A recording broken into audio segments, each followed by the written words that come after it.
The Dave Hooker Show. A presentation of Off the Hook Sports. Objective insight, expertise, top guests. Available on YouTube, Apple, Spotify, and the Off the Hook Sports app. Download now for free. Also available on offthehooksports.com. I compute and obey. Now to Dave Hooker. Ready. So we're kind of at that point in preseason camp that I can start to share some things with you. Not that I was withholding anything, but let's face it, football was supposed to be played in pads, and they're finally starting to do that. So I have some thoughts based off people I talked to and our own Caleb Giroux, who is at practice each and every day, on what the Vols are doing to this point. Also, what will Tennessee's defensive line rotation look like? We'll get into that, as Tennessee has depth there. Do they have a special player? I'm not 100% sure yet, but I think they might have one or two. Toomer's Corner. You can roll it again. You haven't been able to roll it because some goofball Alabama fan decided to poison the trees. Well, you can roll it again because they've regrown the trees and whatever they've done to the trees. But which Tennessee tradition would you most want to lose? I've got the best one. It's not even close. Don't look at your rundown sheet, Caleb Calhoun, because it's unbelievable. Fighting during practice. Josh Heupel hates it.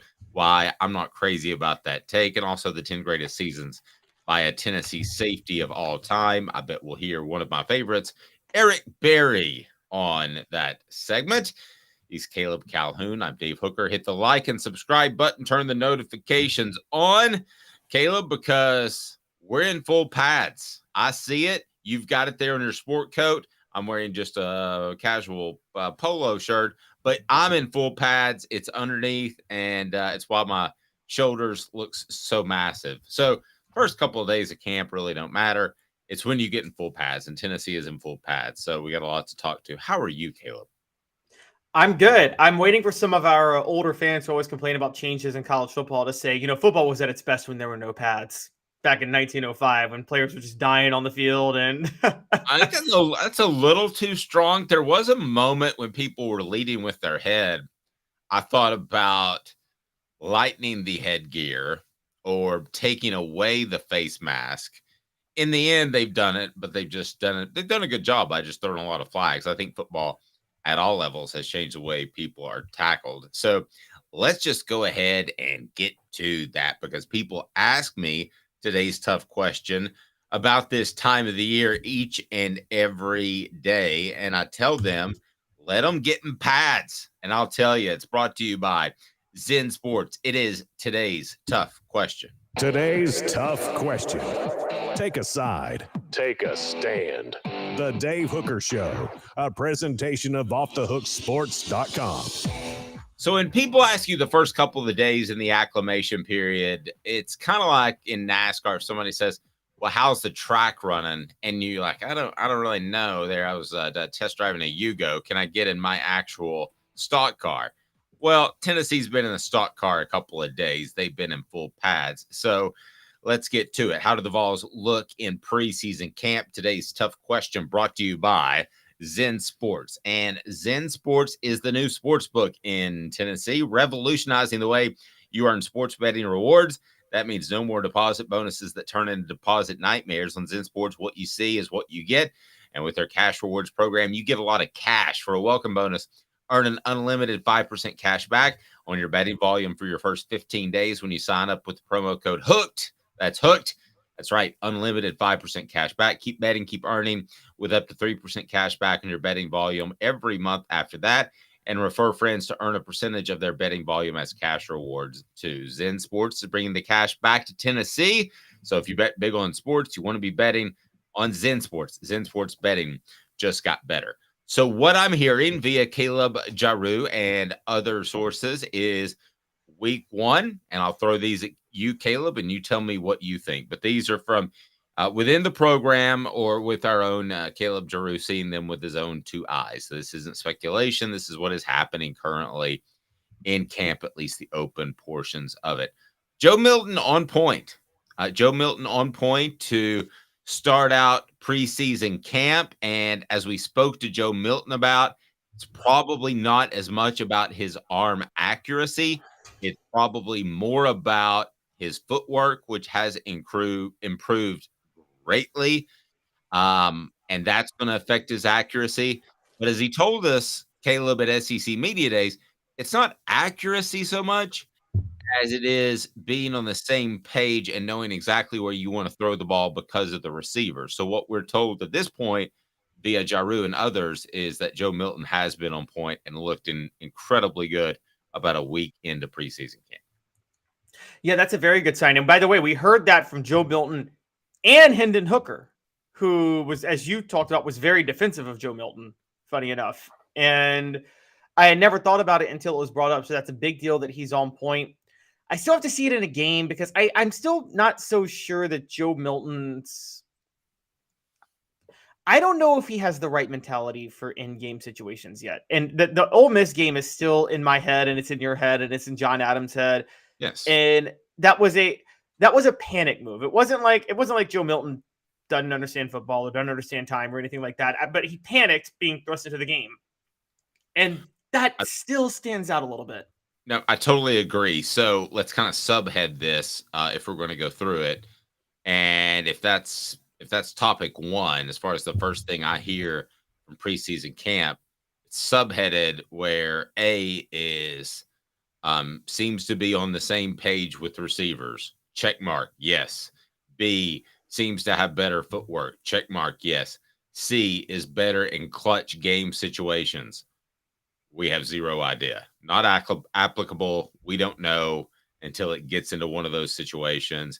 And that could happen in the first month of the season, perhaps against Virginia or perhaps on the road in the swamp. But I think it may be a little bit longer. So I think that part is a big incomplete as to how he reacts there. He may completely be over it. Yeah, go ahead. I was going to throw this at you. We've seen, I think a great example is Jonathan Crompton. We would have thought of as not clutch, but when put in the right position for the last half of his senior season, he looked pretty darn clutch. Sorry, go ahead. That's a great point because Jonathan Crompton led what should have been a game-winning drive at Alabama. Great clock management. And if Lane Kiffin did not take the ball out of his hands, in my opinion, to cover himself, in your opinion, I think you think he thought it was the right decision. I think he was just trying to cover himself from making a bad call. I think Crompton wins that game. Either way, it was a monstrous mistake. You improve your percentages of making that field goal by more than double if you can pick up another 15 yards. I think it was 42, and it could have been, if I remember my head, like it could have been like a 26. Could have been a 26, 27-yard field goal if you get a run another play or so. Yeah, that was totally on Lane Kiffin. But I'm still like, okay, here's the standard, and this is the gold standard. They tell me if the standard is too unfair because this is the gold standard of in-game clutch moments. Could Joe Milton never do what Hendon Hooker did in 15 seconds to beat Alabama? A 15-second drive to beat Alabama. You're asking the wrong guy because I'm wired wrong. I think it would be easier to do that than come out and have longer to think about a situation. And by the way, Robert Rexroad, I don't know if you're related to Joe or not. Great guy, covers the Titans. Said just about every great NFL quarterback has a brain fart in a game. That's incredibly true. And if you want to recall this one, this isn't the NFL, but Andy Kelly threw the interception the year before the Miracle at South Bend. And Tennessee was coming back to beat Notre Dame in Neyland Stadium. He admittedly threw a flat ball that was intercepted that was not as obviously dumb, but he has said that he knew that guy was going to cut underneath and he needed to get more air under that ball. And then what did he do the next year? One of the most clutch performances ever in the University of Tennessee with the Miracle at South Bend. The other thing that has stood out to this point, defensive line and linebacker depth as a whole. And Tennessee, even though they lose Byron Young, should be better on the front 6 or 7 or front 6 or 7, whatever we call it now. They should be better up front across the board in terms of depth. I don't know that they have a superstar yet, and we'll get to that, but they should be better in both places because of depth, right? Yes, and it's funny you bring that up. Defensive line and linebacker should be significantly better than last year. I think linebacker is a unique it's going to be unique strength for Tennessee this year. Last year, when Jeremy Banks went down, Tennessee did not have the options to run the stunts and blitz packages they wanted to run. I think they could withstand an injury or maybe even 2 this year at linebacker, and that's going to be intriguing to watch. Okay, well, let me stop you for a second because I want to get more to the defensive line. Linebacker in particular, and these are notes, things we're actually hearing from practice. So be sure to hit that like and subscribe button for more notifications on. Do that. So I'm hearing great things out of Keenan Pili. I'm hearing great things, as you would expect, out of Aaron Beasley. Arian Carter, to me, is the only – I don't even want to call him a sure thing. He's the surest thing if you look at that depth chart. What do you see out of that depth chart that maybe I'm missing a little bit? Oh, no, nothing. That's what I mean. I'm high on all 3 of those guys. I'm so high on them. And also, let's not forget Elijah Herring. I thought you meant after those guys. Sorry. Go ahead. Yeah, no. Yeah. And let's not forget Elijah Herring, I think, is still a reliable backup player for depth. I think Caleb Herring is now on the roster now. And so that you got the Herring brothers. And by the way, for people who debated Murphy, they're both from Murfreesboro. Murfreesboro is not part of the Nashville area. For people who came at me last week saying that Murfreesboro players should be counted as part of Nashville players on Tennessee. Murfreesboro is not Nashville. That's like saying Jackson's part of Memphis. It's not. You're overly sensitive about that, but that's okay. I think you're a very good geography student. And I've heard to overlap a little bit. I've heard Arian Carter at linebacker and then David Hobbs have had standout freshman camp to this point, and they look like they're going to be really good. Cooper Mays, maybe because he's proven and you don't have to play him as much, has missed some time. And at those times, I'm told the offensive line has been shaky. Again, I don't think this is any sort of injury to report. I would, with all that Cooper's played, I'd be real easy on him too. But I don't know who the backup center is after Cooper Mays, and that's why we called it the most important position on Tennessee's football roster a couple of weeks ago, Caleb. All right, I got a question for you because I agree. Offensive line is a concern. Is it a bigger positive that Joe Milton's on point or a bigger negative that the offensive line is a concern? You saying that he's not getting pressure from the first team defensive unit? Is that No. The offensive line. The offensive line. Is it a bigger positive for Tennessee that Joe Milton is? If you were coming into practice and you were to, and if you 2 weeks in and you wanted to see some standout things, would you rather see that Joe Milton was on point, or would you rather not see that the offensive line was shaky? I'd rather see a backup center. So I guess I'm going to say that I would rather see, in order, Joe Milton be on point, Cooper Mays be 100% ready to go at the end of camp, not necessarily in the middle or early in camp, and then see a guy who's gone out there because you could rest Cooper Mays and he's done okay. He's been a C+ type of guy. That's what I'm maybe reordering yours a little bit. But I guess what I'm saying is, does the negatives of the offensive line, which it's safe to say that's a negative, what we're talking about with the offensive line for 2 weeks, right? That's a negative, that it's shaky. And yes, does the negative of the offensive line outweigh the positive of Joe Milton through 2 weeks? Barely, yes, because you're replacing Darnell Wright, and just because you're not facing the same ones, you're going to be facing elite pass rushers, and you don't have Darnell Wright, who we didn't know it at this time last year. Okay, I want to be really clear. Nobody said we both thought Darnell Wright was going to be really good, but nobody said he's just going to lock down Will Anderson during the Alabama game and he's going to have an incredible year and be a first-round pick. So nobody thought that, but that could still happen. If Joe Milton came out, okay, I've got my answer for sure for you. If Joe Milton came out from the get when they can throw all they want to in shells and they don't have to have full pads, and he wasn't on point from day one, I'd be like, whoa, that's not good. I mean, really, against air, you should complete 90% of your passes. That's why pro days are so silly when they throw against air. You really should complete 100% of your passes against air. That's where I am. The Joe Milton on point thing to me is not so much a positive as it is that's basically hitting the baseline. He needs to be able to do that. It's like a prerequisite to get in Spanish 2. Trust me, I know. Unfortunately, you had to finish a year of Spanish 1. Yes, exactly. And just because you finished Spanish 1 does not mean you are going to be an expert bilingualist. Does not mean you're going to graduate, in my case. Yes. I did end up graduating, but that was the hardest class. I've never understood. I love God. Keep an eye out for us, big guy.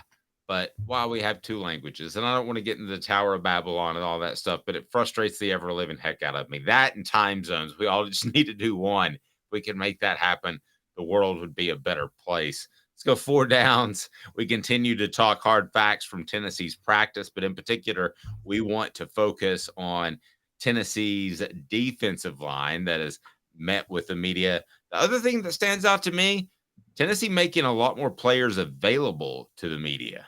What do you think of that, Caleb? Again, I give a lot of credit to Josh Heupel for that. I talked about this yesterday. I think this is one of the things that made Dabo Swinney more successful than Nick Saban in the late 2010s. Dabo Swinney kind of let players be individuals, and Nick Saban was, Nick Saban's program is you're a cog in my system, and that's all you are. You're a nameless face in my system. And I think Josh Heupel's more the Swinney route, which is, no, you're an individual, and you get to come into your own playing in my system. More Vol coverage as they're in preseason camp is now. 4 downs brought to you by our friend Andy Mason, AndyMasonRealEstate.com. 4 downs. 4 questions. 4 answers.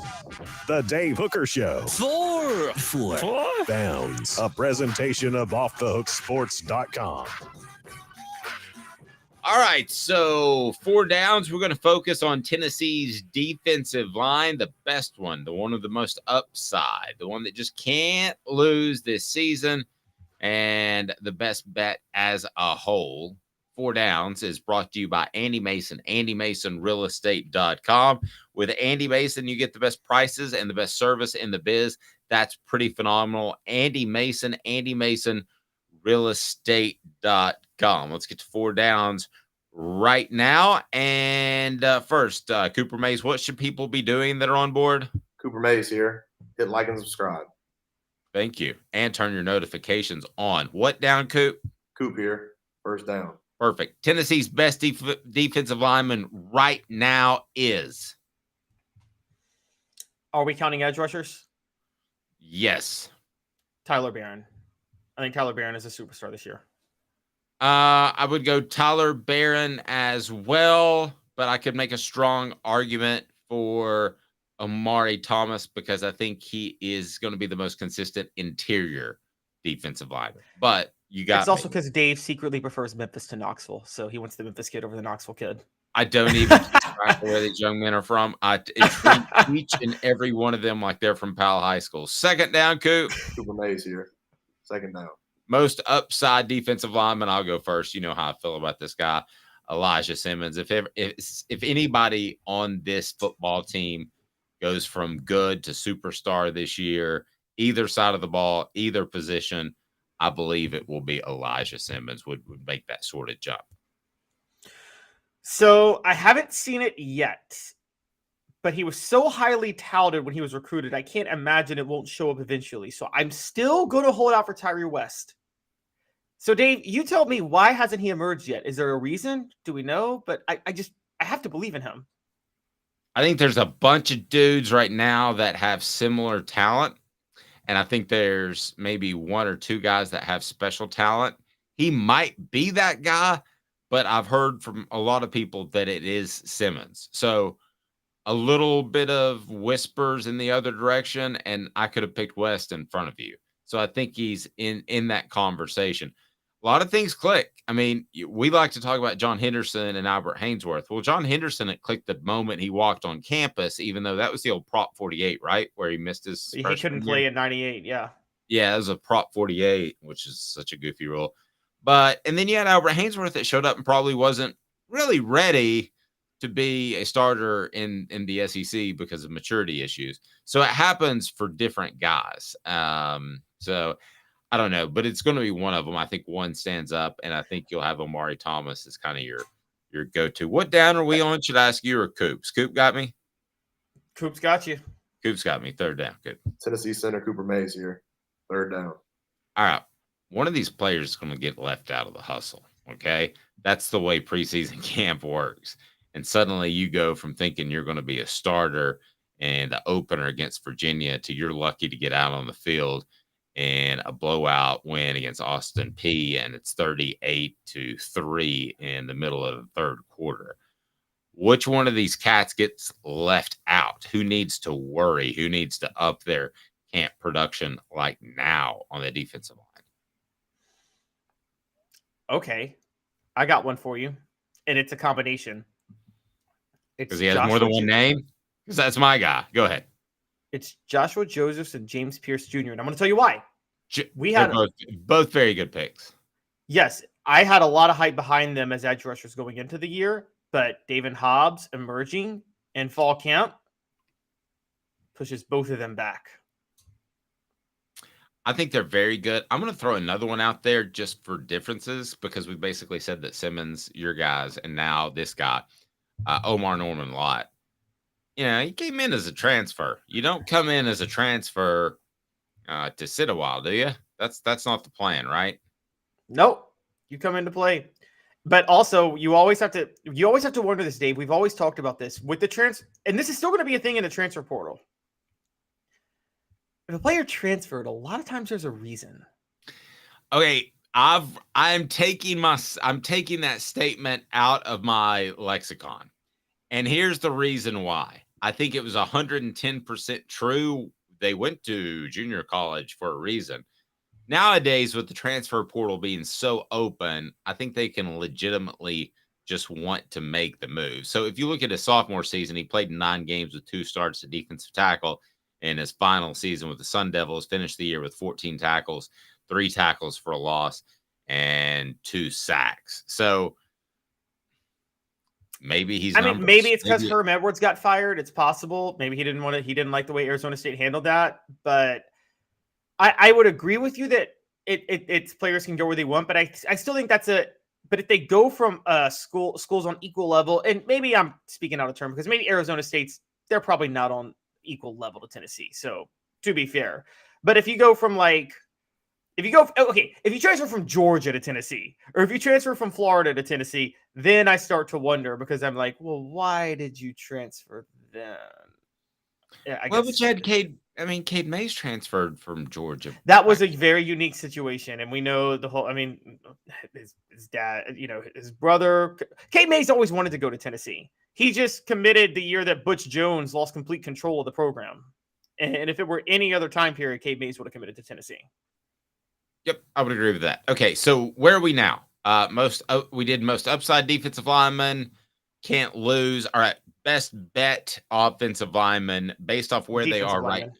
Defensive lineman, best bet defensive lineman where they are right now. Who would you pick based off of their upside and where they stand right now? The old, are you buying or are you selling? 4th down, Coop? All SEC center Cooper Mays here. 4th down. Well, mine. I just think he's going to come through with his conditioning. There's too much ability. It's Elijah Simmons.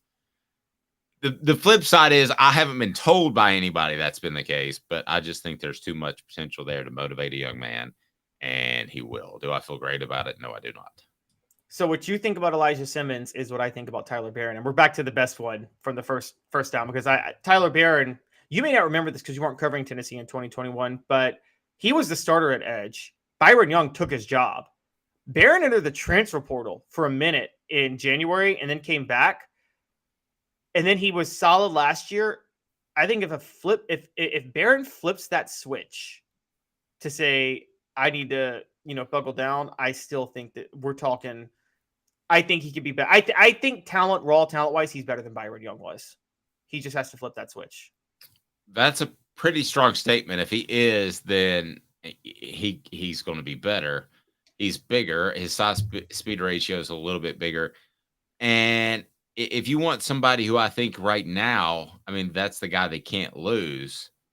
That's my guy. But I believe Elijah Simmons has a greater floor and a greater ceiling. Well, maybe the same floor, actually. Maybe I'm misusing that term. I think he has a greater ceiling athletically, whereas maybe not the same floor, as they're both. If they don't take a step, then they're just dudes, right?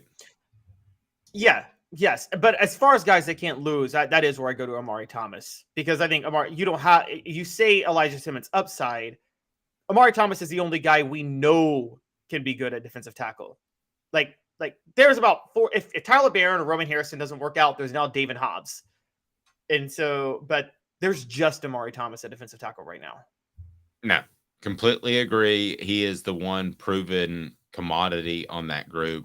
The rest of it could be very good, but the rest of it could be average too. And then you get into where Tennessee is having to move an awful lot of guys around as far as twists and stunts, which we've talked about.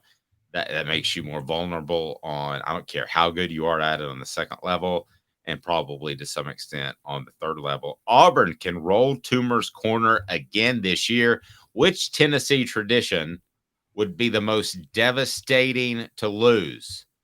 Because I'm telling you, if the Saudis come in, it's the first thing they're going to cut. I'm not saying the Saudis are coming in every time soon. That got people so worked up with the YouTube message. Woody's Caleb Calhoun. I'm Dave Hooker. No Saudi money next, but this is Off the Hook Sports. Candace, I was really heavy into the drug culture. I was selling drugs. I was just constantly in pain. I was missing like a good support system in my life. Candace has given me everything that I need in order to successfully have a wonderful recovery, in order to have a life that I didn't even know was possible before. And it's not just about me anymore, and I love that. I absolutely love it. You can take your life back. Call Cadis today. With all that sun, sand, and salt water, the beach is a very relaxing place. Unless you wear contacts. Ow! Open your eyes to the best the beach has to offer with LASIK vision correction from Campbell Cunningham Laser Center. Sports Treasures in North Knoxville is one of the South's largest sports cards and memorabilia dealers, featuring over 10 million sports cards from vintage to modern. Sports Treasures carries a full line of hobby boxes, singles, autographed memorabilia, Tennessee Vol collectibles, fan cave decorations, and so much more. See a museum full of collectibles at Sports Treasures, 4819 North Broadway in Fountain City, and Sports Treasures on Facebook. Sports Treasures, where the real sports fan goes to shop. Who's this guy? Hello, wizard. The Dave Hooker Show, Who? a presentation of Off the Hook Sports, What? YouTube, Apple, Spotify, and the free Off the Hook Sports app. Back to Dave Hooker. Before we dive into this Tennessee tradition that you just couldn't stand to lose, where does Toomer's Corner rank among cool traditions in the SEC and beyond? Because that'll be our jumping off point, and it's brought to you by our friends at City Heating and Air Conditioning, cityheatandair.com. Over 50 years in East Tennessee, integrity matters. Where's that among the cool traditions of all of college football, or just the SEC, if you want to scale it down a little bit? Okay, I am a save the trees kind of guy, so I keep it pretty low because they're just wasting paper. And, you got to kill more trees to replace that. So I'm not going top 10. So wait. You're okay. So you don't, but they've saved the trees. No. They saved the oak trees. But how many trees are being killed by you wasting toilet paper? Okay. So explain what Auburn is able to do to roll Toomer's Corner again. And then we'll get into which Tennessee tradition would be the most devastating to lose. All right. So they've been rolling Toomer's Corner. What's wrong with that? You don't like rolling Toomer's Corner? Okay. I'm not hating on Auburn for doing this. I'm just saying I don't like wasting paper. I'm a save the trees guy. And so I'm not those Cal fans that hang out in the trees with no clothes on. Okay. Good. I'm not that, but I am like, wasting paper is like, I'm not crazy about it. But I'll say in terms of fun, I got it into my top 5. The best tradition in the SEC, everybody's going to hate me for this. It's the tailgate for the Florida-Georgia game. That's the best tradition in the SEC. It's the tailgate in Jacksonville for the Florida-Georgia game. If you've never experienced it, you got to go to Jacksonville I don't know if you've ever been for one game, Dave. No, have you gone to the largest outdoor cocktail party, which we can't call it that anymore? Yes, I've gone to it one time. I think it was 2006, I want to say. Best tradition in football. Like, the most fun tradition in football is the tailgate for the Florida-Georgia game.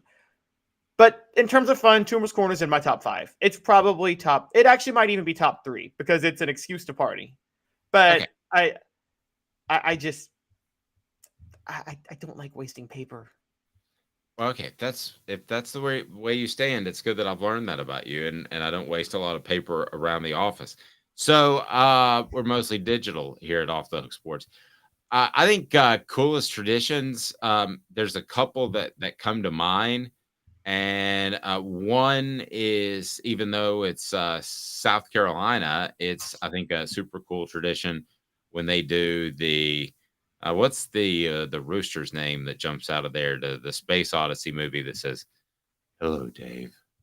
Dave, how are you doing, Dave?" Remember the 2001 Space Odyssey? A little before your time, but they come out. Cocky comes out, the rooster, to that. Another great tradition is just night games are tough to beat when you go to some of these places, whether it's LSU, the fact that they have a tiger on the field. And I once walked up to said tiger and thought, will this tiger roar at me if I just get close enough and say hi? And it didn't roar, it hissed. And a noise that I can only describe as shook my soul to feardom that I've never felt the depths of. It was the oddest hissing sound like a cat would make, except it was 2,000 pounds. Other traditions. The worst one of the worst, is right before an Alabama game starts, and you have Paul Bear Bryant, who's one of the greatest coaches of all time, and and you can't understand the pregame. What are other traditions you hate or love from the SEC before we get to Tennessee's absolute best? Well, my most hated tradition, and I'm going to be honest, I'm not one that I'm a rival, because I just brought up I love the Florida Georgia cocktail party. Alabama's obsession with Sweet Home Alabama makes that the worst song in America. I cannot stand that song. Okay. I like that song when I'm at a NASCAR race in Talladega. Does that make it weird? I don't know. I mean, they literally play the opening little riff of it whenever they get a first down. Now it's just it drives me crazy. But I can't talk because that's probably how everybody feels about Rocky Top on the other side. The best tradition, by the way, I left out top 3. Vol Navy's top 3. Vol Navy is a top 3 tradition. Yeah. Okay. Or third down for what is pretty awesome. Now, okay, Butch Jones. Okay, Butch. So the trees are back. You can roll them. Here are the traditions that stand out to me that make Tennessee different. So before you go there, Alabama's biggest tradition is cowardly doing things to fans that can't fight back, i.e. poisoning Toomer's Corner when nobody's around, or in the case of suing Philip Fulmer, or in the case of the 2011 national title game. Go back and look this up. This happened. An Alabama fan sexually assaulted an LSU fan who was drunk and passed out, and did it on camera and filmed himself doing it. I think you know what I'm talking about. Well, you just got really heavy there. I was going to try to tell an Alabama joke, and I don't know that I have the ability, even with 25 years in some sort of broadcasting, to segue into a funny joke after what you did to me there. Go with it. Go with it. You just pushed me off the precipice of good taste. Now I'm going to pass, and I'm going to leave it at that story. Tennessee's best traditions, when I think of traditions, here's what I think of. I don't think of the Vol Walk because I see that at other schools. They might call it the Tiger Walk or the Tide Walk, but they've got those at several other schools. That's not as big of a deal. And, they do that. Now, I think it's super cool when Tennessee goes on the road or they go to bowl site. But let me hear from you on the message board. What are Tennessee's traditions you just couldn't live without? I would hate to see the checkerboard end zones go away. That honestly is like a 6-year-old. I thought, those are stupid. Why don't they have their names in them? But now it looks pretty cool over time. The funding for the band, who I think most people tend to believe that Tennessee or Alabama's band is one of the top 2 in the nation. Wouldn't you say that's kind of right? The thing that I kind of miss a little bit, but I realize it comes about from animal cruelty, would be the Tennessee walking horse, but you have to abuse a horse, so I'm not for that. I don't know. A lot of these, you think about it, are Doug Dickey ones that he brought in when he took over. But what other traditions does Tennessee have? You simply couldn't. Playing Alabama, I guess, would be number one, but I think that might get dropped at some point as well. I mean, you're right. Most of these, like, it's funny, the golden age of Tennessee didn't have any of these because Robert Nealon, like, was the golden age, and none of these were around. I will say that I think the checkerboard end zones were around because aren't they based on the design around Ayers Hall at the top? Isn't that where the checkerboard end zones come from? I believe it is. Well, we'll have to take your word for it. I just know they walk from the individual dorms. Now, this one we can't let slip by as a pretty smart one by Tennessee junior, 100% running through the tee. Doug Dickey invented that. Yeah, that's pretty tough to beat. I mean, Colorado has to bring like a wild animal to make theirs nearly as cool. I mean, who else? Ohio State has the O that's pretty cool with the band. Who? The band does Ohio State. The band does the O. They dot the I. Yeah, they dot the I. Yeah, and that's pretty cool. The best Tennessee tradition is the Vol Navy, though. There are only 2 tailgates on water in all of college football, and it's Washington and Tennessee. That is the best tradition, that you can tailgate on a boat. Dave, you covered recruiting. I'm shocked they don't have recruits do the Vol Navy more when they're visiting. That's the best selling point. Yeah, but they'll never get to do it when they're here. And I don't know, take them down there, have a good time. Like, and the also, junior college kids, you could get really loaded because they'd be over 21. There you go. I mean, I'm surprised no one's ever drunkenly jumped in the river in Tennessee. Have they? Maybe has anybody from the Vol Navy ever drunkenly like jumped in the Tennessee River? Have I? No, has anybody? Oh. Well, I think the answer is probably yes to both questions. Oh, really? No, I have not. Is the river swimmable right there? It's just less than like 6 blocks from the sewage plant, so absolutely. Oh my gosh! Other than that, yeah, you don't want to swim in that stuff. Because you come out of Norris Lake or Watts Bar and you like feel tremendous. You come out of that thing, you're like, I need a shower as soon as possible. Well, is there like a current that, like, so in Memphis, I don't know if you know the Mississippi River, the reason you can't swim there is literally there's an undertow will drag you under. It's impossible to swim in the Mississippi River in Memphis and not drown. But have you tried? Why don't you do it, Dave? Why don't you try to swim across the Mississippi? You swim from Memphis to Arkansas. All right. No, I don't think you want to swim in that water. But you wouldn't want, yeah, that's the best one. Who's the other school? Is it Washington? It's someplace out west. Washington, yeah, they do it in Seattle and they're on the coast. Tennessee's not even on the coast and they do it. It's pretty dope, actually. Yeah, that is pretty cool.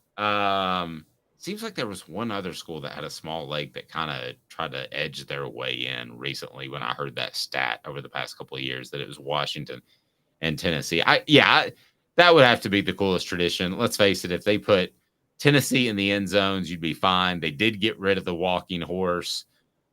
No, I'd take running through the power tee. That's it. More than the Vol Navy. I think a lot of people come in from downtown and they have boats in other places like north up in Norris Lake, which is God's Lake. And I think that, they don't do the Vol Navy thing. They do I just come in, I get my good parking pass, and I watch them run through the tee, and I can't imagine going there without that. I do. That's a big thing. If I were a head coach, that's how I would get to the stadium. I would drive, or that's how I'd go to work every day. I'd drive my boat to work down the Tennessee River. I swear somebody did that. I'm surprised you don't know that, but somebody I think at Tennessee actually did do that. Really? That is kind of intriguing. Yes, and it may have been a basketball coach for some reason. I don't know why, but. By the way, another great one. We got to bring it up because we all are dog lovers here. But Smokey, come on, it's not even really emblematic of Tennessee or the Volunteers. But who doesn't love Smokey? Well, here's the thing with Smokey. Everybody has a mascot. The running through the tee. Everybody has a pregame, but they don't have the running through the tee. But did their mascot have an animal that bit a player on an opposing team the way Smokey bit an Alabama player in 2006? No, but Uga's done that to Tennessee's players, right? Okay, who? If you got bit by Uga and you whine about that, come on now. That tiny little bulldog. Well, a lot of times there can be things that go on during practice that are even tougher than getting bit by an animal, and that's called getting in a fight with a 6'3", 300-pound man. So a video erupted. A fight at LSU football practice disrupts the Tigers' Monday workout. We figured it up at one point. If we want to figure it up right now, we can. So let's say 15 years on a beat. Let's say roughly, I don't know, 150 practices a year. So we're up there in multi-thousands of practices I've been to. I've seen great practice fights. I wouldn't mind sharing with you some of those. But I can tell you that from talking to some people within Tennessee's program, Josh Heupel is very against practice fights. I can tell you that it was Butch Jones who said a guy just fell on a helmet, which was a straight up lie, which was not a way to handle a practice fight. Dave, what do we want from our media? Well, I got one last one. I can tell you that Philip Fulmer, before the 98 season, practically started a fight because his offensive linemen were getting whipped. And he said, "Are you guys men? Why don't you go out there and show them that you're men?" And he did it on purpose. And it was a complete brouhaha. Like all 85 scholarship players were involved.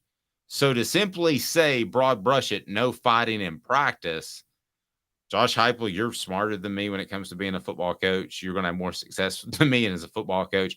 But to completely rule it out, I think it's crazy. I love to see me some fights. That means it means something. You don't think that 98 team was fighting? You don't think every great team was fighting? I mean, for goodness sake, that's why in the NFL they hold these scrimmages between two teams, because you're not going to fight yourself because he may live 2 doors down from you. So you're not going to fight him. That's what these scrimmages are for, is to fight. So there is a movie, and I've referenced it before, but I'm going to reference it again. It's called The Junction Terms Boys. of Endearment. No. It's called The Junction Boys. It's about Bear Bryant doing a camp in Junction, Texas, the year he took the job at Texas A&M because he felt his team was soft. For those who don't know, if Bear Bryant ran that practice today, anybody coach runs that practice today, they'd be in prison. Because it was we practiced for 8 hours, 10 hours a day in the middle of a drought and 100-degree temperatures in West Texas with no water for his teams. But at one moment, this is one of the accurate parts of the story, he was mad that his defensive ends didn't know how to whip a block. And the defensive end and a lineman got into a massive fight. And they were, like really, really, really bad fight. And the coaches were about to break it up. And Bear Bryant said, "No, let him go all night. This is the most hitting I've seen in practice all year." He literally said that's the only time he ever saw hitting in practice. And he let him go. No, I'm a big fan of hitting for the most part. I think college athletes, you got to be a little bit more careful. But, a lot of coaches thought before the sport got a little bit softer that you should hit as early as the week before the Super Bowl. I mean, that wasn't incredibly unusual that you should still hit. Now, there's a difference between taking to the ground, which you shouldn't do in practice a lot, and thud tackling, where you don't take people to the ground. Now, that can in and of itself create bad practice habits as far as tackling, but you'd rather do that and not have a player's legs get caught up. So I got zero problem with fighting, players standing up for what they believe. I know the most famous one, Caleb and you and I've talked about it, was the Albert Hainsworth, who's been in the news recently with the large pole. No, it wasn't a barbell, but it was like a large workout pole. When he came back to hit Will Offen, he was upside the head with it. And I was there. That happened. And we thought the fight had been broken apart. And then it comes back together. And Will Offenhusel's off stage left giggling because he just thought the whole thing was hilarious. And Philip Fulmer grabbed Albert Hainsworth by the shoulder pads, and Albert completely stopped right then. Now, that almost went too far, because if you swing a big, huge pole, Caleb, you and I both know that is what? That is a federal offense. Yes, that is assault. That's a felony, yes. And by the way, Albert Hainsworth is lucky he didn't get a couple assault charges when he played in the NFL. Yes. and probably a few in practice that we're not aware of. So these fights that happen in practice make you a better team. Now you have to have a maturity, and this is why it surprises me a little bit that Josh Heupel is so against fighting. You have to have a little bit of a maturity, Caleb, to know that once those fights are over and you walk off the practice field, by the time you get into the locker room, those are absolutely over. And that's why it surprises me, because I look at this group and I think Josh Heupel has a mature enough group to do that. I would probably challenge them at one point. And what if there's a little brouhaha? I think the game is different now. Again, during the 90s when Tennessee was winning, we've talked about this yesterday. Fulmer was old school X's or Jimmy's and Joe's over X's and O's. But if you're an X's and O's team, which Tennessee is now, it's a little bit more heady with the way you play. I think with Peyton Manning in the NFL, and I told you off air, I criticized Peyton Manning for this. Peyton Manning has talked about he didn't like when his teammates got into fights on the field because he's like, it's a 15-yard penalty. All he was thinking 15-yard penalty. It could hurt you here. And he didn't understand, like, sometimes the moxie is needed for your team, because a lot of Peyton Manning teams were criticized for being soft against tough defenses in the postseason. But Peyton Manning was an X's and O's type of guy, and he was trying to outsmart you. And I think when you're that type of team, which Tennessee is, you're not going to be thinking winning the one-on-one fighting matchups in the trenches the way you used to be.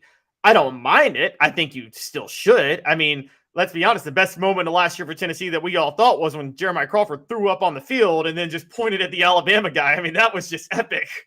And yeah. Well, yeah. And Robert Rexrode, who enjoy his contributions to the program, said, why beat each other up? Save it for our opponents. No, it's the opposite.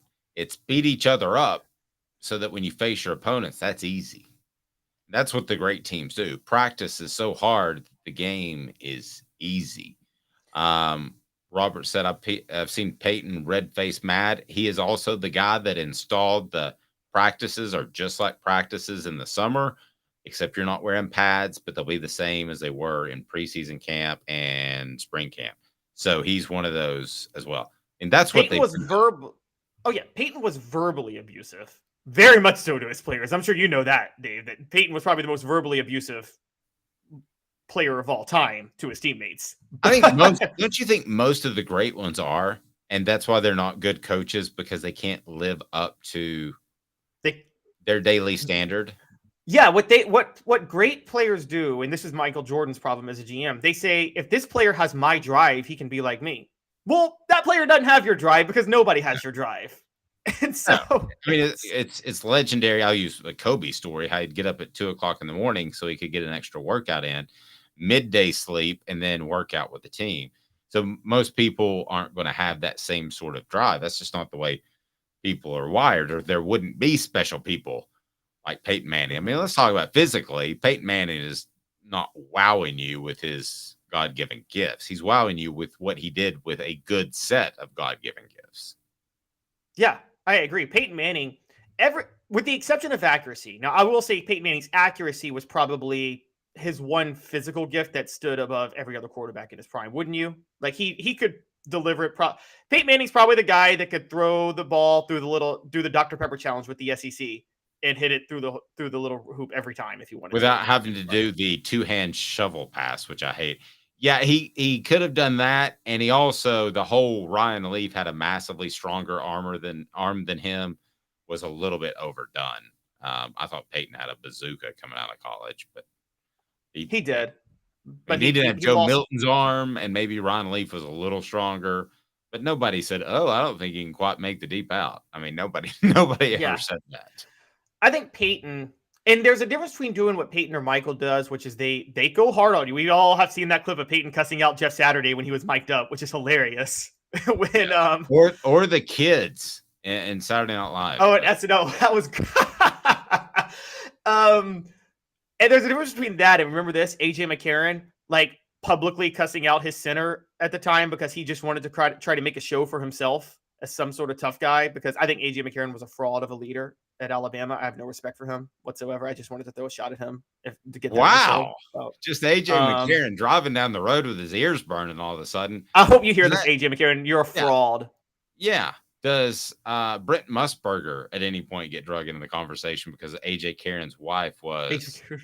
McCarron's girlfriend or wife was the subject of Brent Musburger's 20-minute diatribe on the national championship game? I hope she leaves him for Brent Musburger. Oh, gosh, that would be. Seems like a bad choice all around. Brent's just kind of hanging on. Travis says, if you don't beat each other up, your opponent damn sure will. I tend to agree with that. That's like raising a kid. If you're not hard on your kid, life will be hard on your kid. Yes. Yes, it's exactly right. When my kid was 2 years old and she didn't want to sit in the seat there, the high chair at a restaurant, she'd cry till somebody pick her up. So I said, okay, we're going to the loudest restaurant I know. It's a sports bar. And she sat there the whole time and we refused to pick her up. And it wasn't great for the people around us, but I knew I had to drive that one lesson home. And I remember a lady leaning over and saying, someone needs to pick that kid up. I said, someone needs to pay attention to their own damn business because I'm trying to raise this kid is basically what I said. And they say, and they say you should never hit a woman. Some women should be hit. I don't know about that. That was the one. That was the last time she cried in her high seat. So, yes, there you go. Maybe that's what we're saying that all people need. My dog cried in his crate the first time I put him in there. He's never cried since. Yeah. Well, I mean, that's what dog Ambien can do. 2 minutes coming.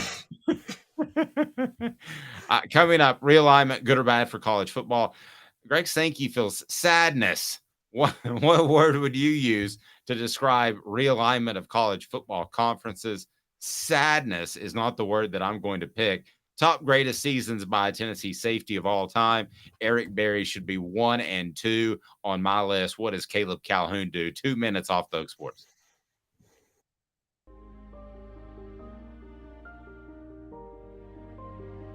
Our family has been creating one-of-a-kind pieces of jewelry in West Knoxville since 1986. Each piece is a combination of unique processes that bring your idea to life. Every day in our shop, a truly special item with a story all its own is being manufactured in our facility, bringing the history and family sentiment into a whole new generation of life. We're grateful that you chose us to be Knoxville's best jeweler, a title that we value and respect. Because to me, being a jeweler and owning a jewelry store are not the same thing. I'm Rick Terry. I'm a jeweler, and we want to be your jeweler. Kingston Pike and Campbell Station Road in the heart of Farragut, and downtown on Gay Street right next to the Tennessee Theater. Hi, Mike Davis here with City Heating and Air, reminding you to always dare to compare. Our team provides quality local heating and air service, installation, and maintenance across East Tennessee. We use only the best equipment like American Standard heating and air conditioning for your residential, new construction, or commercial needs. Honesty, dependability, and customer satisfaction have been the cornerstones of our business since 1961. City Heat and Air. Dare to compare. These mountains hold and defend a spirit far better than moonshine. A drink that holds flavor that becomes necessity. A hard cider made and relished by folk who are as hearty as they are legend. A refreshment that can only be found in one place. With a taste that makes you say, give me 3 bottles of the good stuff. Tennessee Cider Company, where necessity can be found. Objective coverage. Hey, that's new. If we get caught, we're going to jail. The Dave Hooker Show, a presentation of Off the Hook Sports. YouTube, Apple, Spotify, and the free Off the Hook Sports app. I'm going to need to see some identification. Back to Dave Hooker. Before we get to best safeties of all time and the best safety seasons turned in Tennessee football history, I want to update you with the fighting in the offseason. And apparently everybody on our board almost exclusively thinks that you should fight. Maybe that's how you should warm up in every practice, just a quick fight. I mean, I think you should always look. Michael Jordan punched Steve Kerr in the face, and the Bulls had the best team of all time that year. You made damn sure that he liked it too. Made damn sure that he liked it. What? He just, yeah, he said. And by the way, I broke with everybody in 2004. Remember 2004 when Ron Artest went into the stands and beat up a fan? And it was like, that's so disgraceful that the NBA would do that. What are y'all talking about? That's the greatest moment in the history of professional sports right there. When Ron Artest beat up a fan. Yeah, but you were the one who wanted that Alabama player to hit that Tennessee fan. And that poor girl, she's still probably not walking around to this day. Oh my gosh. That Alabama player was not threatened at all. But I do say this. I say this, and I will say this now. If you storm the field or the court, you lose all protection from players who want to beat the you-know-what out of you. I think a player has every right to hit somebody who runs onto the court or the field. I don't care what they're there for. They have every right. That is their domain. And if you run onto the field or court, you can't complain if you get knocked out. Okay, but you're saying, though, however, if Darnell Wright runs into my office, that I'm allowed to beat him up because this is my workspace, right? Yes, but that's not going to happen. I think you're going to lose that. I think you're losing that fight, Dave. I think I've got my fingers crossed for a result that's not going to happen at all. Realignment, good or bad for college football. I'm going to play a little game here. So go ahead and if you can just fill in there on the message board, and whoever gives me the best answer today, then I'm going to hook you up with a Hooker t-shirt. And you'll appreciate that, I know, because all the ladies love it, and I see them. By the way, the Josh Mancuso guy is kicking it nowadays. He's getting interviewed at like open wheel racing events. He's not a big time comedian, so he wore my Hooker shirt on one of his videos. You know who I'm talking about? The comedian. He's fantastic. We need to have him on Fridays. Were you there? That's not the Coach Lance guy, is it? No, that's Yes, no. Yes, it is. Oh yeah. Wow, look at him. There you go. So we're going to hook you up with the best answer to this question. And it is realignment good or bad for college football? Sankey says he feels sadness. So whoever picks the best word, better than sadness, that is currently in the lead, they will win a Hooker t-shirt. How about that? Pretty cool. So you got to beat sadness. Caleb Calhoun, I'm the judge and jury. Tracy Morgan is going to jump in with me and call some people out. That's crazy. All right. So sadness, beat sadness. Because I'm going to defend the commissioner of the SEC. He does feel sadness because he hates to see the way things have gone. Does he feel any regret? H to the E to the double hockey sticks? No, he doesn't. Because he got Texas and Oklahoma and he could get even better. But it's okay to feel sadness. You break up with the girl, you move on, she's better looking, she's more fun. You're not second guessing your move, but you feel a little sadness that what's her name isn't holding up as well. This is the song closing time. Every new beginning comes from some of their beginning's end. That's a lot of words. It's one. I know, but hey, here's the thing. Robert says melancholic. So okay, I'm going to say what Greg Robert's skin is turning yellow. Greg Sankey, I'm going to tell you what he's really feeling. Fear. Greg Sankey dropped the ball. He started the trend of realignment by adding Texas and Oklahoma, but then he dropped the ball and let the Big Ten move faster than him. And now the Big Ten has leverage over the SEC because of mismanagement by Greg Sankey. And the sadness comes from the fact that he's now worried what's going to happen in the SEC. So it's fear. Well, Caleb is oftentimes wrong on the program, but not like 120% wrong. I'm never wrong on the program. What are you talking about? It's content. It's comfortable. Just see what happens, Big Ten. Wrong. See how you mess this up. And then if I want to, I'll come steal Oregon and Washington from you one day because the SEC will be able to do that. It's contentment. I don't know that it's sadness at all. By the way, just so you don't know, the Pac-12 has broken up before. And Caleb probably knows this. I heard somebody citing this. It was like back in the 1940s. It's done it before. I mean, we are not in crazy land. No, it rebranded, but the conference has been around for over 100 years. Yeah, but I mean, they were down to like 4 or 5 teams at one point. But Tennessee Junior goes despondic, which is, I think, despondent, but nevertheless, I've got Tennessee Junior with despondic right now leading. Overall, conference realignment is bad for college football. It's bad. And Dave, I'm going to tell you why. Why? I got a question, Dave. Why is it bad? Why is it bad? Because do you remember the 2007 regular season? Do you remember the chaotic 2007 season? Yes. You're never going to have a season like that again in college football. So? Ever. Because that's the greatest, most entertaining season in the history of sports. You can't find a better season than that. Conference realignment is bad because I don't want an NFL model with 60 teams or whatever. I like college football to have however many teams across the country, and you win your championship for your region, and you have regional pride, and then the extra trophy, the extra cherry is winning a national title. What's happening right now? Could you imagine if high school football went this route? If high school football went like, oh, we're going to have a national high school football league. That would be terrible. Okay. Why? Because they do it in baseball. But you're from Knoxville. Does the Powell High, does Alcoa Maryville? Is that not a great rivalry in high school football? Could you imagine if that was lost? Rivalry. Yes, that's a great rivalry. I'm from Memphis, Ridgeway, White Station. I went to Ridgeway. My brother went to White Station. Great rivalry in basketball. If you go national with all of this, these regional amazing rivalries that are so tied to so many things are gone. I'm sorry. Wait. Tell me that. But Caleb, tell me that fans aren't going to pile into planes and go to an Oregon game or a Penn State game or a Texas game or wherever the SEC is going to be played. Fans are going to pile in.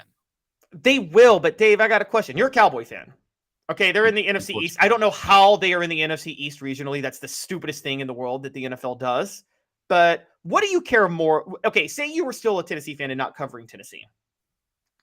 In a given year, the Cowboys can sweep Washington or Tennessee beats Alabama. You're taking Tennessee beats Alabama every time if you're still a Tennessee fan. Yes. Every single time. No Tennessee. Heck, Tennessee Vanderbilt is a more entertaining rivalry than Dallas and Washington. Okay, but let's make the comparison fair. If you're a Tennessee fan out there, would you take 11-1 and win a national title, or would you beat Alabama, Georgia, and Florida and somehow not get in the college football playoff? You'll take 11-1. I agree, but the national title's there. But what I'm saying is college football is making it all about the national title. And that's what's bad for the sport. That's where the NFL model is. I'm what, about 10, 15 years older than you? I remember thinking it should be all about the national title in the 80s when they're splitting it up because the AP and the coaches can't decide who gets it. To me, that was stupid. To me, I felt this way in 1989. Yeah, I felt this way that this should all come together and be a lot simpler. Had I known it was going to take this long, I wouldn't have gotten my hopes so high at the time because I thought it would take 3 or 4 years. My thinking was at the time in the mid-90s that both they would have a college football playoff of 12 to 16 teams and marijuana would be legal in the next 3 or 4 years. We saw that both took a lot longer than we thought. But here we are, and I'm glad, and I want to see great games. I want to see a Tennessee, Penn State, an off-week game knowing that they both have to win to either keep home field advantage, have a bye, or make the playoffs, whatever the case may be. Yes, I'm up for a 38 to 48 team model of the best, and take out all this NIL ambiguous craziness. The schools need to pay the players. So the players can go ahead and unionize. They can determine what they want, but the schools pay the players. And if you want to have your $100 handshakes, go ahead and do them. But ultimately, it's got to funnel through the schools. That's the only way to fix NIL. By Dave's standards, guys, just know what Dave said on the message board. By Dave's standards, the 85 Vols belong in the dustbin of history. Because they didn't win the national title. No. How about last year? Let's say that Tennessee didn't make the 12-team playoff and because they slipped up to Florida. Okay, let's just say, just because we got to give them a reason that they're not in the 12. All right. Mm-hmm. That's still a special year if they go from where they are to 13 or 14 and don't make the playoff. The 85 Sugar Balls are still a special year. Very special. It's not, though. If we go by the thing was winning your conference title mattered to a great degree. One of the best things I will say, I criticize college basketball all the time. And I think I cannot stand the college basketball model. I think it's stupid. I don't like a 68-team tournament. But think about those smaller schools that win their conference championship. That's their championship. Yes, they get bounced out by a 1 seed in the first round of the NCAA tournament and lose by 40 to Duke. But like, their championship was winning their conference to get to the NCAA tournament. And I think there's something special about where college football, that was across the board, and it made games matter more. Last year's Tennessee-Alabama game in 2 years will be rendered completely irrelevant. There's no value to that game because both teams make the playoff. Okay, I mean, I see where you're going, but I think that they'll still be selling shirts. I think that'll still be one of the greatest memories in Tennessee football fans' history. It'll still be, to Alabama fans, it'll be the game that got away if Jahmyr Gibbs makes that catch and the kicker makes the kick. I don't think that game's going to be forgotten. I mean, if you want to look back, it won't be because there wasn't a 12-team playoff. But if there was, it would have been forgotten. But I still remember a lot of the great games in regular season history in the NFL. Maybe not as many percentage-wise, but I still remember. I remember a lot of the playoff games. Yes, you remember the playoff games, but you don't remember the regular season. If not. Yes, that's why the playoffs is awesome. But the regular season is not as big in the NFL because of that. The kick six would go in the dustbin of history too. The Auburn-Alabama kick six, the greatest game in the history of college football, would have been completely irrelevant with the 12-team playoff. And I mean, also, by the way, because conferences are getting so big, conference championships don't matter that much anymore either. Because the conference are so big, your focus is getting on the 12-team playoff. Who cares if you win the conference? And except for you only care to win the conference for purposes of a first-round bye in the playoff. But you don't actually have okay, so you didn't win a 20-team conference championship. Okay. All right. I still think that there's enough at stake where the regular season is going to be huge and nobody's going to be happy with 9-3. The big programs are not going to be happy with 9-3 slipping into the playoffs and losing first round. So I don't think that the entire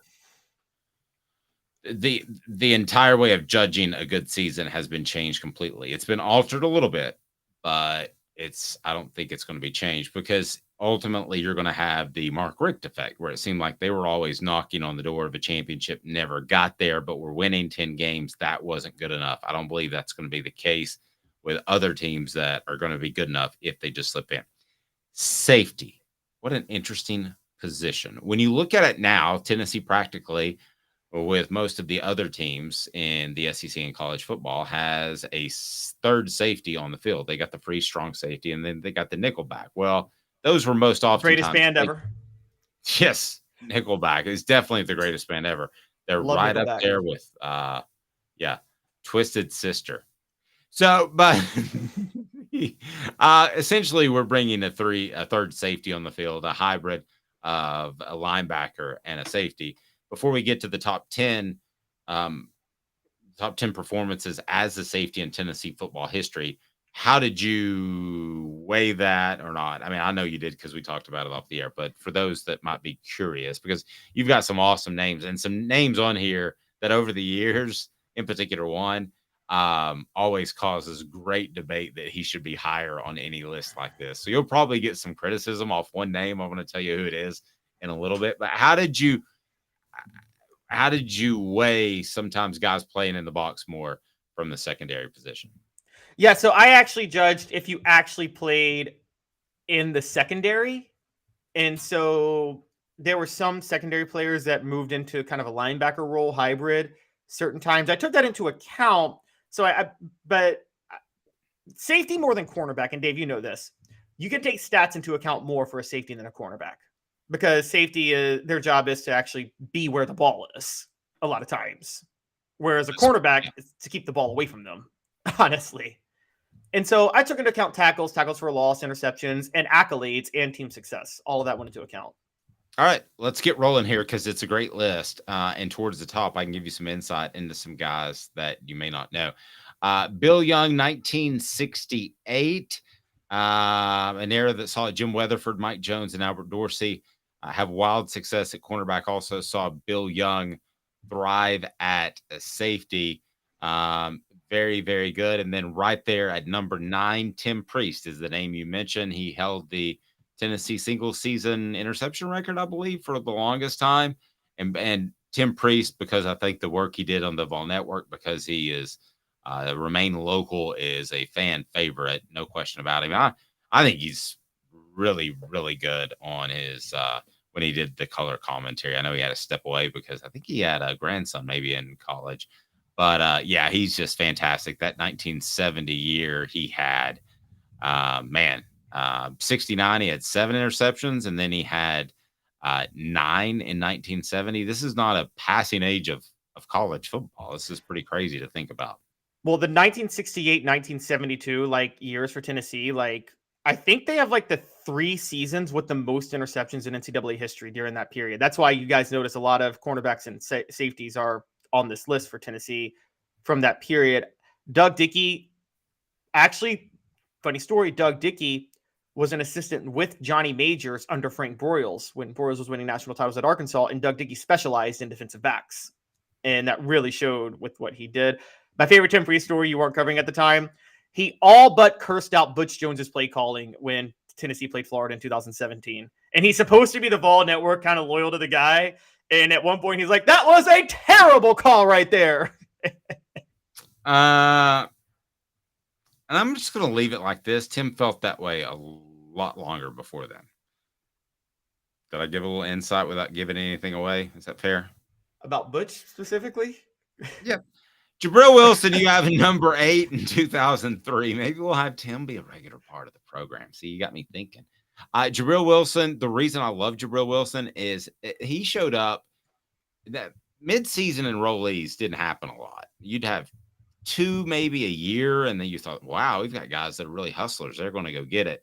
And then it would happen with a junior college player or not. Jabril Wilson was one of those guys, and the sports information method back then was just push them in front of the media. So poor Jabril, I've never interviewed anybody in my life, and I've interviewed 8th graders that was more nervous. Like, what have I gotten myself into? There's 3 cameras. There's 10 people around here asking me questions.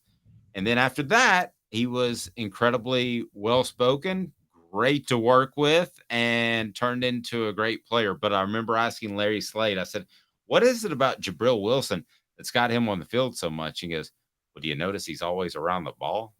Good point. Maybe I overthought it. 1973, Eddie Brown, one of the hardest hitting safeties in Tennessee football. Why? Eddie Brown was actually, it's funny because Jabril Wilson was also a hard hitting safety too. And Eddie Brown was right after that era of interception basically for Tennessee, what I call it. Mm-hmm. But he was part of the Condrich Holloway years and had 5 interceptions, a bright spot on defense. And I think what we forget about the early to mid 70s with Tennessee was the program was clearly sliding. I don't know if it was Bill Battle's fault or the administration's fault for not giving him support. You could give me more insight to that than myself, Dave. But it seemed like the program was sliding, but players like Eddie Brown and Condrich Holloway kind of slowed the slide with their play. It's a good point. It's a little bit before my time, but thanks for making me feel old to be able to give you. Well, no, I don't mean you being. I thought you might know some people who had some insight. I don't. That's I do think. Like, did you know Haywood Harris? I don't know. You brought up the point to me a couple of months ago that probably Condrich slowed the slide. And I thought that was a really good point that I don't know that we've talked about before. Roland James. Like Dobbs slowed Butch Jones being fired. But yeah. Roland James, 1979. He started alongside Bill Bates. Bill Bates turned out to be pretty good. Dale Carter, 1990, even though it wasn't from the secondary. Who can forget the kick return? I think it was a kick return against Florida, right? When Florida was kicking, the ball was going out of bounds, and Dale Carter's like, "No, I'm going to field this anyway." Yeah. He returned it for a touchdown. Then you have Chris White in 85, who's a part of those Sugar Vols teams that nobody will ever forget. That Dave wants to be forgotten. That who wants to be forgotten? I said that Dave wants to be forgotten. That you want to be forgotten. No, I don't want it to be forgotten. I'm all for it. Bobby Majors, one of the biggest names, if not the biggest name, is the Majors family. And man, it's just you've got written here. The younger brother of Johnny Majors came down with 10 interceptions in 1970. He ended up with 36 picks. No, UT in 1970, Tennessee as a team had 36 interceptions in 1970. That's a record that'll never be touched. Okay, now the top two I'm not going to argue with. Deion Grant, 1999. Although I would say because of the championship, I understand the stats may not back it up, but with the interception against Florida, I would probably put 98 just because of where my headspace has been. Then Eric Berry, 2008. You could go 2008 or 2009. Was that a tough decision, Berry over Grant? Because as much as I love Deion, that would not have been a tough decision for me. No, it wasn't. And the reason it wasn't a tough decision was because Deion Grant, we're forgetting this part. And Deion Grant's a great safety. I take nothing away from him. But he had as a free safety, you're allowed to do a lot more things when you have help at cornerback. And Deion Grant was playing with Fred White, a hard-hitting strong safety, and he was backing up Dwayne Goodrich, who you and I know would have been a superstar cornerback in the NFL had the tragedy not happened. And playing behind Dwayne Goodrich gave Deion Grant a lot of leeway to do what he wanted to do. Barry in 2008 was playing behind nobody. I mean, I don't know who else was in the secondary that year. No, he was about the only somebody on defense altogether. But you didn't have Fred White on there, so we had a couple of comments from Fred White left it on our new voice message board that people will give out the number for, and he wanted to say this. You suck. Yeah, suck ass. How could you not have our guy Fred White? Shut the hell up. I love Fred. I love Fred. I'm a huge fan of Fred, and there were a couple of people I had to leave off. There was Fred White was close. Bill Bates was close. Burt Reschishard in 1950 was close. I hope Fred loved him and Smokey and the Bandit. Burt Reschishard, he was in that? I don't know. Yeah, okay. That was Burt Reynolds. All right, have a fantastic day. We look forward to having Fred on a Football Friday with Fred, so Caleb can tell him he's not one of the top 20. No, I said he didn't have one of the top 10 seasons all time for a safety. Yeah, I didn't say he's not a top 10 safety. Yeah, you word it how you want to, but you're scared. And we'll have Caleb on with Fred Friday at 10:25, so you don't want to miss that. He's Caleb Calhoun. I'm Dave Hooker. This is a presentation of